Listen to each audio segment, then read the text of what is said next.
দেখে বোঝার উপায় নেই আসল নাকি নকল। হুবহু এসএমসির ওরসালাইনের মতো দেখতে এসএনসি স্যালাইন তৈরি করে বিক্রি করে আসছিল একটি চক্র। অবশেষে তাদের ৩ জনকে গ্রেফতার করেছে ঢাকা মহানগর গোয়েন্দা পুলিশ। পুলিশ জানায় দীর্ঘ ১২ বছর ধরে চক্রটি নকল স্যালাইন তৈরি করে আসছিল। ফজলে রাব্বির প্রতিবেদন। তীব্র গরমে নাজেহাল জনজীবন, সবচেয়ে বেশি বিপাকে খেটে খাওয়া মানুষ। একটু স্বস্তি পেতে পানি শূন্যতা পূরণে খাবার স্যালাইন খাচ্ছেন কেউ কেউ। আর এই সুযোগেই একটি চক্র এসএমসি ওরসালাইনের মতো দেখতে হুবহু নকল স্যালাইন তৈরি করে বিক্রি করে আসছিল।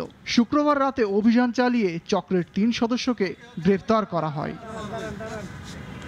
দুপুরে ডিবি কার্যালয়ে ব্রিফ করেন ডিএমপির অতিরিক্ত পুলিশ কমিশনার হারুনুর রশিদ।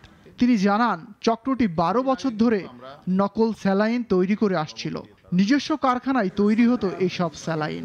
এর আদলটা হলো এনএসএমসি আর তারা এখন লিখছে এসএনসি। এই চক্রের আমরা ৩ জনকে গ্রেপ্তার করেছি, আরেকজন রয়েছে, তাকেও আমরা শীঘ্রই গ্রেপ্তার করব এবং আমরা তাদের কাছ থেকে ২৮০০ প্যাকেট আমরা উদ্ধার করি আর 7 কার্টন টেস্ট স্যালাইন আমরা উদ্ধার করি। আর বাকিগুলি কোথায় কোথায় তারা বিলি করেছে অথবা কোন কোন ফার্মাসি তারা দিয়েছে সেগুলো আমরা আমাদের টিম মতিঝিল টিম এটা কাজ করছে। পুলিশ জানায়, গ্রেপ্তারকৃতদের কাছ থেকে বিপুল পরিমাণ নকল স্যালাইন ও স্যালাইন তৈরির সরঞ্জাম জব্দ করা হয়।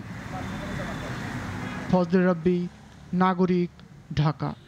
ওয়ালটন ফ্রিজ কিনে অনেকের মতো আপনিও হয়ে যেতে পারেন মিলেনিয়াল। সেরা পণ্যের সেরা অফার।